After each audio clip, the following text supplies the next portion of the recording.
असंभव के विरुद्ध युद्ध लड़ पाना कठिन है, दिग्गजों के मध्य स्वयं को सिद्ध कर पाना कठिन है, शिखर पर सहज रह पाना कठिन है, मोहन हो पाना कठिन है। हर किसी की पीड़ा को दूर करना खेल है क्या? दोनों हाथों से मदद भरपूर करना खेल है क्या? प्रश्न, जिज्ञासा, शिकायत ही मिले सबके नयन में, मोहन से पूछो कभी मुखिया होना खेल है क्या? हर किसी का द्वंद्व सुलझाना कठिन है, मोहन हो पाना कठिन है। तो आज ऐसे ही एक कठिन व्यक्तित्व से बड़ा ही सरल सा साक्षात्कार है। मध्य प्रदेश के मुखिया डॉक्टर मोहन यादव हमारे साथ हैं। द नवीन पुरोहित शो में आपका स्वागत है। सर, आपका बहुत बहुत स्वागत है। नवीन जी, आपका भी अभिनंदन है। आपने साहित्यिक भाषा में लेकिन छोटी बात को गंभीर गहरे अर्थों के साथ बोलना और उसकी अंदर तक की बात को समेट करके शुरू से आपकी जो काव्य की शैली है वो मुझे सदैव आकर्षित करती है। और मेरे साथ आप सब के रोज़ के जो IND 24 के सुनने वाले श्रोता आपकी ये विशेषता जानते हैं। आज के दौर में पत्रकारिता में शब्द रचनाओं के बलबूते पे पहचान बनाने वाले लोग भी कम हैं। हम तो अटल जी के अनुयायी लोग हैं, इसलिए शब्दों के माध्यम से सच में जो आनंद आता है और शब्द पद्य में बदल जाए तो और आनंद आता है। पद्य की रचनाओं से हमारा सारा साहित्य समृद्ध है। तो सर, मोदी सरकार की 12 साल की उपलब्धियां, 12 वर्ष का समय वैसे तो वनवास के लिए जाना जाता है, लेकिन ये 12 वर्ष ऐसे हैं कि ये उपलब्धियों के लिए जाने जा रहे हैं। तो बेस्ट जो परिवर्तन आया इन 12 सालों में, मैं डॉक्टर मोहन यादव के नज़रिए से इनको परिभाषित करना चाहूँगा। मैं 12 वर्ष में सिंहस्थ देखता हूँ। हर 12 वर्ष बाद उज्जैन में सिंहस्थ आता है। कुंभ की हमारी पद्धति है, 12 महीने हमको पूरे वर्ष की तरफ ले जाते हैं। ऐसे में 12 वर्ष सच में भारत की आज़ादी के बाद किसी भी शासन अध्यक्ष के लिए स्वर्णिम काल माने जाएंगे, मोदी जी के शासनकाल के। और एक शासनकर्ता कितने प्रकार से अपने शासन की मिसाल या उदाहरण बनाता है, और वो हम सब के लिए गौरवान्वित और गर्व करने वाली बात है। आप उसका लंबा सिलसिला देख लो।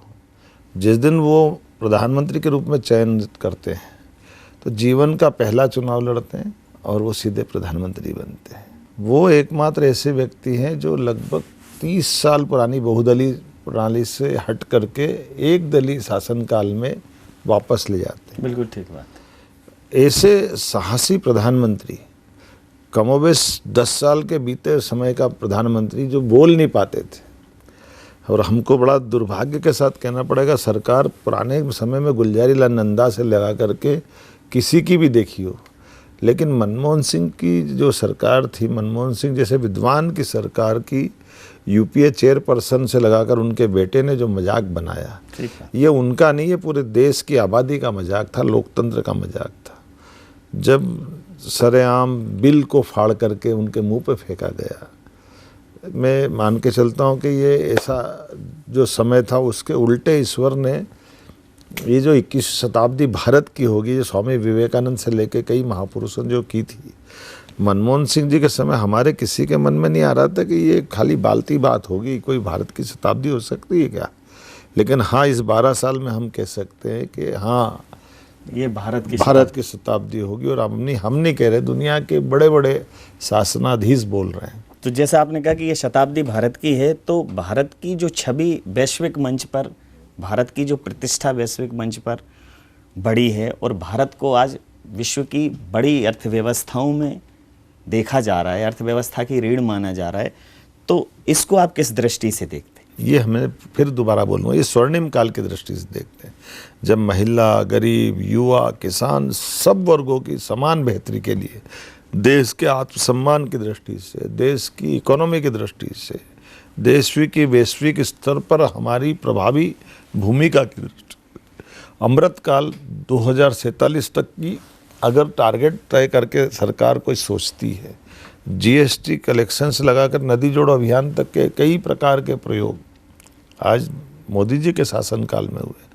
और कड़े से कड़े फैसले लेकर के बगैर डरे देश के अंदर अपनी खुद की कॉन्फिडेंस के भरोसे जनता के अंदर उतर के उन निर्णयों को लागू करा लेना। उनका एक कॉन्फिडेंस तो आपके रूप में भी बोल ही रहा है। नहीं, ऐसा तो नहीं मैं बोलता हूँ, हम उनके फॉलोअर्स हैं जी। उनके। तो जैसे sir digital India, startup India, make in India, मतलब हमने कभी मेक इन इंडिया और मेड इन इंडिया ये तो हम सोचते नहीं थे, लेकिन आज स्टार्टअप में तो मध्य प्रदेश भी बहुत आगे है। तो उनके ये इस विजन पर आप अंदाज लगा लो। अभी कल 3 युद्धपोत जो उनने हमारे बंगाल से ही आपके नए चैनल के उस राज्य से जहां आपने स्टार्ट किया है, कभी कल्पना करो हमारे यहाँ युद्धपोत कौन से आते थे। रसिया अपना युद्धपोत को रिटायर्ड करेगा, उसी को थोड़ा ठीक ठाक करके भारत अपना लेता। तो हर एक का रद्दी माल जो वो रिटायर्ड करता था वो हमारे काम आता था। आज हमें गर्व है कि हम बना करके निर्यात करने की स्थिति में आ रहे हैं। ये कोई कम बड़ी बात नहीं। चांद से लेके मंगल तक हर एक जगह स्पेस टेक्नोलॉजी के भरोसे से, डीप टेक से लेकर एआई तक हर सेक्टर में भारत के युवाओं के लिए जो चांस मिल रहे हैं। और अभी अभी हमने देखा कि ड्रोन टेक्नोलॉजी के भरोसे से दुश्मन चाहे जैसे भी हमला करे, सिंदूर ने जो पराक्रम दिखाया है भारत ने, वो एहसास कराता कि आज का भारत समर्थ भारत। इवन पूरे विश्व भर से युवा भारत का रुख कर रहा है। जितने स्टार्टअप को सपोर्ट सारी दुनिया भारत को भारत की तरह से देख रही। हमारे लिए स्वर्णिम काल है सच में। अच्छा, एक है कि जहां हम उद्योग की बात कर रहे हैं, स्टार्टअप की बात कर रहे हैं, वहां गरीब कल्याण और सामाजिक सुरक्षा पर भी भरपूर ध्यान दिया है। चाहे गरीबों को घर बनाने की बात हो, शौचालय बनाने की बात हो, पेंशन देने की बात हो, महिलाओं को सशक्त करने की बात हो, मतलब डबल इंजन की सरकार दोगुनी गति से इन पर काम कर रही है। बिल्कुल सही बात है। ये हमारी अपनी ताकत है और माननीय मोदी जी का विज़न है। और उससे बड़ी बात के शासन के सभी सूत्रों के भरोसे से हमारी लॉ एंड ऑर्डर से लगाकर सभी क्षेत्रों में जो एक्सेप्टेंस आई है, न्यायालय के निर्णयों को मैदान में उतार करके जनता के बीच में लागू करा देना, उसमें राम मंदिर से लगाकर 3 तलाक तक, धारा 370 से लेकर के जीएसटी तक, ये तो असंभव चीज़ है। नहीं, वो तो खुद भी विपक्षी कहते थे कि ये असंभव, इस पर बात होगी तो नदियां बह जाएंगी, खून की नदियां बह जाएगी। जी जी जी। कहाँ का खून ने किसकी नदियां, हम सब देख रहे हैं कि आज झेलम नदी भी पाकिस्तान अगर त्राहिमाम कर रहा है, ठीक बात, तो भारत की नीतियों के कारण से कर रहा है कि जब हमारी नदी झेलम पे हमारे अपने जल समझौते के भरोसे से पाकिस्तान को पानी पिला देना, ये वाकई मोदी जी का शासनकाल है। जी, जैसा आपने कहा कि एक दृढ़ता दिखी, पराक्रम दिखा, मोदी जी के कार्यकाल में देश में आतंकवाद पर बहुत कड़ाई से लगाम लगी। आपके कार्यकाल में प्रदेश नक्सल से मुक्त हुआ और ऑन रिकॉर्ड मुक्त हुआ। तो सुरक्षा को भी लेकर बहुत जबरदस्त रूप से, और सुरक्षा में भी आंतरिक सुरक्षा और बाह्य सुरक्षा, आज देश के दुश्मनों से उनके घर में जाकर के निपटने की ताकत जो दुनिया के 3 देशों में से भारत तीसरा देश बन गया है। इजराइल, अमेरिका और भारत जो अपने देश के दुश्मनों से, आतंकवादियों से, वो दूसरे देश की सीमा के अंदर भी घुस के मारता है। अब ये नया भारत है। ये भारत है, ये हमारे लिए गौरव की बात है, गर्व की बात है। जी, लेकिन सर ये 10-12 साल में आप नए नए आयाम जोड़ते जा रहे हो, तो कांग्रेस भी तमाम प्रयोग कर रही है। अभी राहुल गांधी जी को अब उन्होंने अभी इस बर्थडे पे उन्होंने उनको जननायक प्रोजेक्ट किया है, और जैन जी जो एक नई जो पीढ़ी है, जैन जी के साथ एक प्रोग्राम रखा और सबने वो लगाए, स्टेटस लगाए, सबने डीपी लगाई कि राहुल जी जननायक। कितने साल के राहुल गांधी? 56 हो गए। नितिन नवीन कितने साल के? 45 के। तो फिर आप इधर देखो उधर जा रहे हो।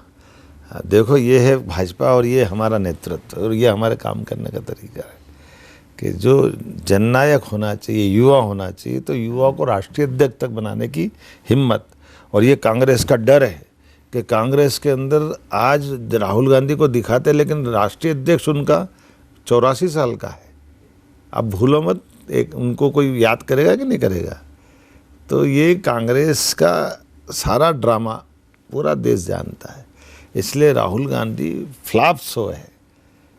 ये 14 में भी थे, 19 में भी थे, 24 में भी थे और आगे भी तो रहने ये वाला शो आपको कभी सक्सेस नहीं देखेगा? है। मैं क्या करूँ, वो खुद ही फेल है तो कोई क्या करेगा, पप्पू पास ही नहीं होता।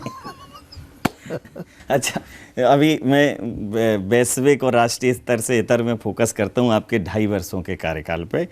तो 2.5 वर्षों के कार्यकाल में एक सेल्फ सेटिस्फेक्शन वाली बात है, सेल्फ एनालिसिस है, ईमानदारी से इस 2.5 साल में ऐसा जो आपको लगा हो कि ये मैंने बहुत अच्छा किया?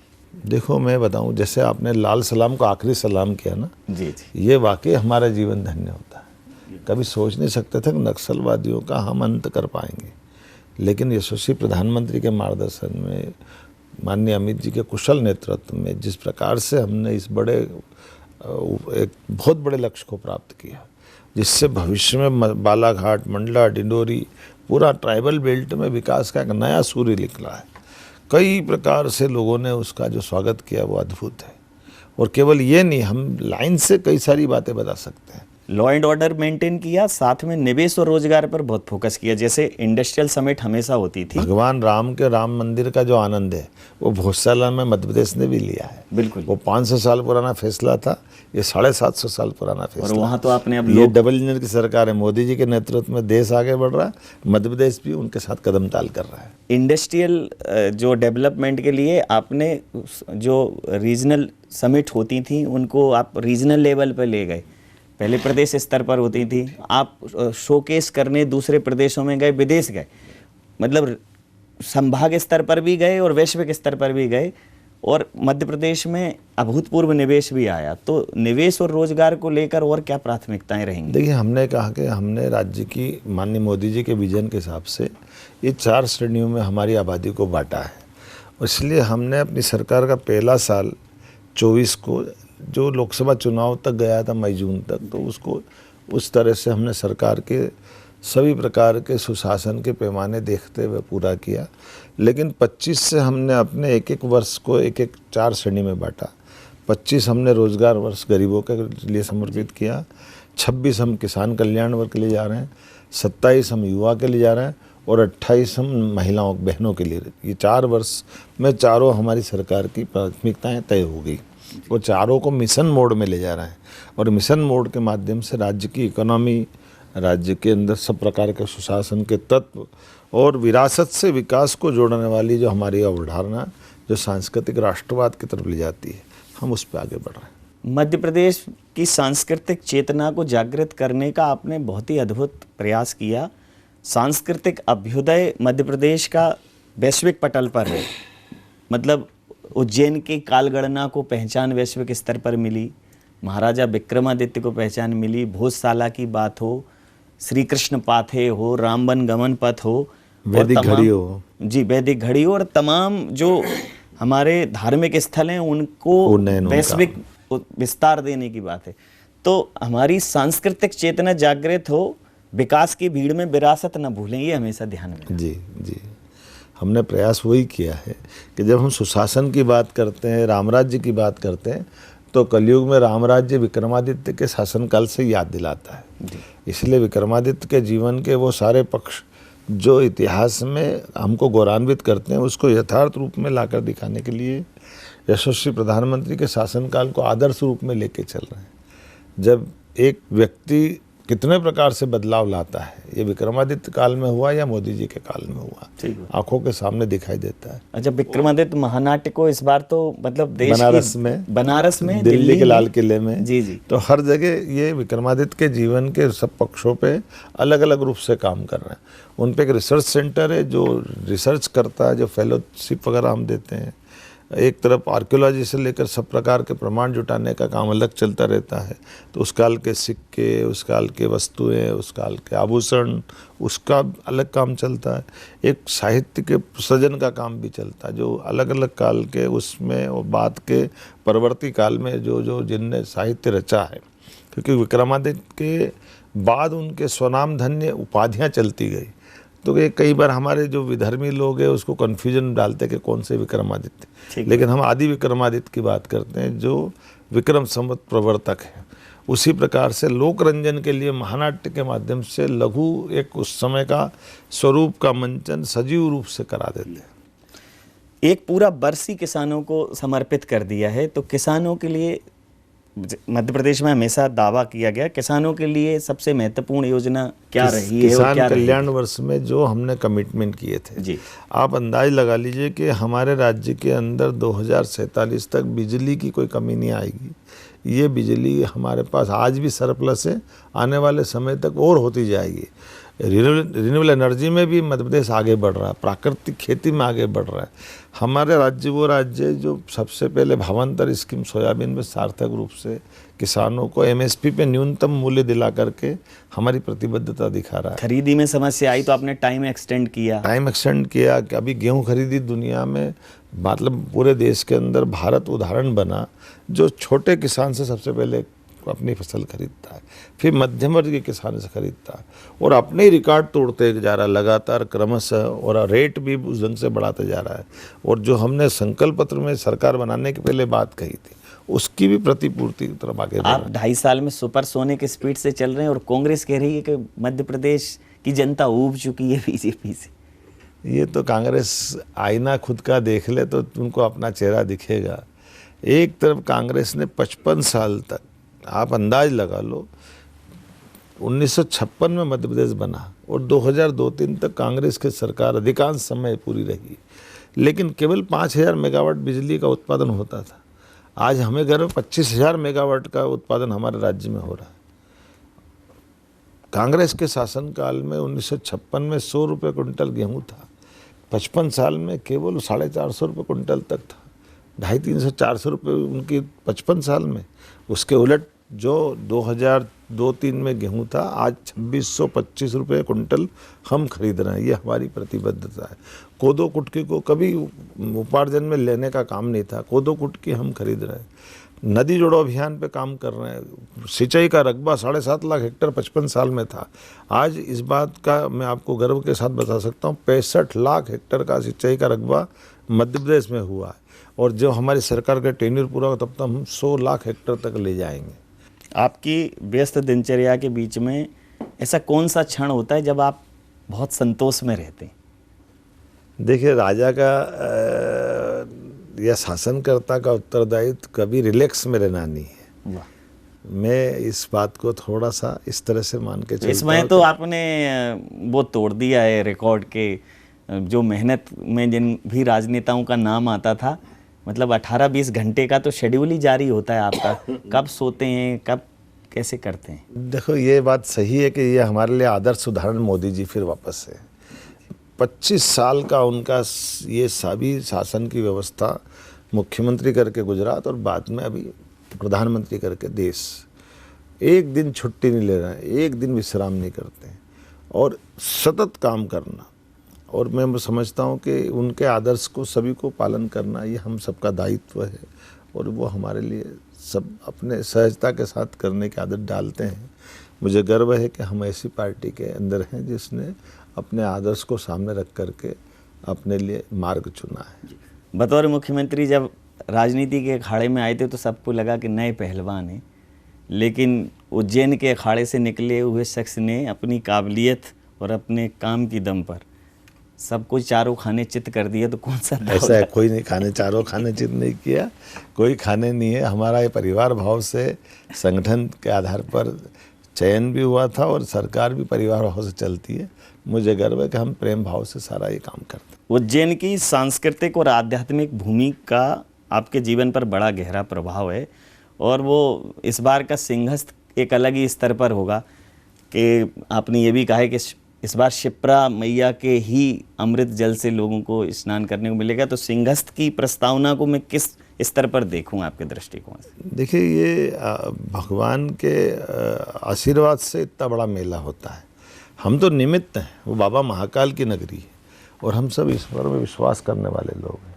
लेकिन ये बात सही है कि शासन के मुखिया होने के नाते से सुव्यवस्था में हमारा रोल भी रहने वाला है और भगवान की दया से मोदी जी के नेतृत्व में देश ने सारे बड़े बड़े आयोजन, सब बड़ी बड़ी चुनौतियों को सहजता से निपटते देखा। तो नई टेक्नोलॉजी का लाभ लेते हुए सब प्रकार के संसाधनों के साथ मध्य प्रदेश का मेला नहीं है, वो देश का मेला नहीं, विश्व का सबसे बड़ा मेला। अच्छा, बाबा महाकाल का मेला विश्व का सबसे बड़ा मेला? सिंहस्थ का। हाँ, सिंहस्थ का मेला विश्व का सबसे बड़ा मेला, और घर में जब बेटी की शादी हुई तो फिर वो सामूहिक विवाह में करा दी, शिकायत नहीं की कि मतलब मुख्यमंत्री हैं, थोड़ा बड़ा मतलब एक बड़ा जलसा होना चाहिए था।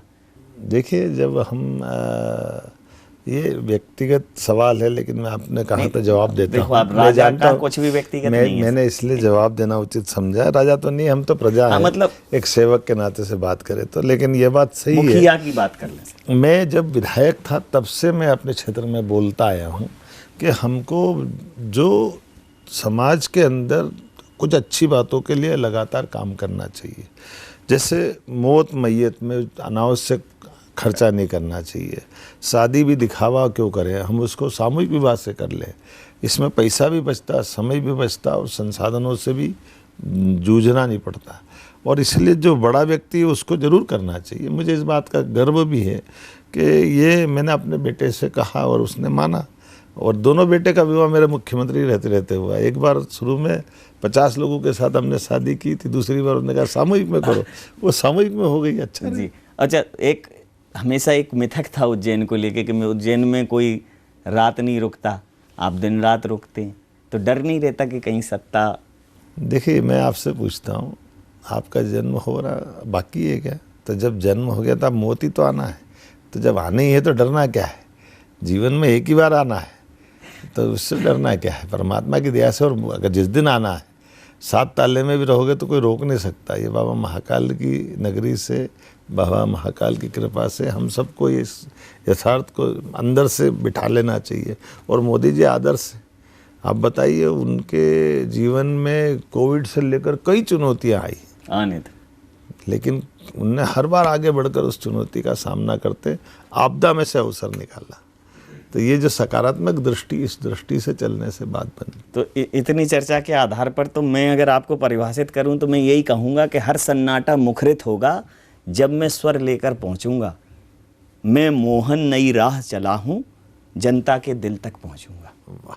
थक कर बैठ नहीं सकता हूँ, मुझको श्रम का अर्थ पता है, बढ़ने की इच्छा कर देगी हर मुश्किल को व्यर्थ पता है। मेरे हाथों की रेखाओं में चाहे जितनी कठिनाई हो, शायद भाग्य विधाता को बिल्कुल मेरा सामर्थ्य पता है। जितना पहुंचूंगा अपने पैरों पर चलकर पहुंचूंगा। मैं मोहन नई राह चला हूं, जनता के दिल तक पहुंचूंगा। तो आधे तो पहुंच गए हो सर, आधा बाकी है। तो मैं इतना समय दिया और इस चर्चा में मेरे दिल तक तो पूरे ही पहुँचे, ये बात जनता तक भी पहुँचेगी। जनता का मन मोहे आप, मध्य प्रदेश आपके मुख्यमंत्रित्व काल में नए नए आयाम स्थापित करें। आपका बहुत धन्यवाद। बहुत धन्यवाद, बहुत धन्यवाद, बहुत धन्यवाद।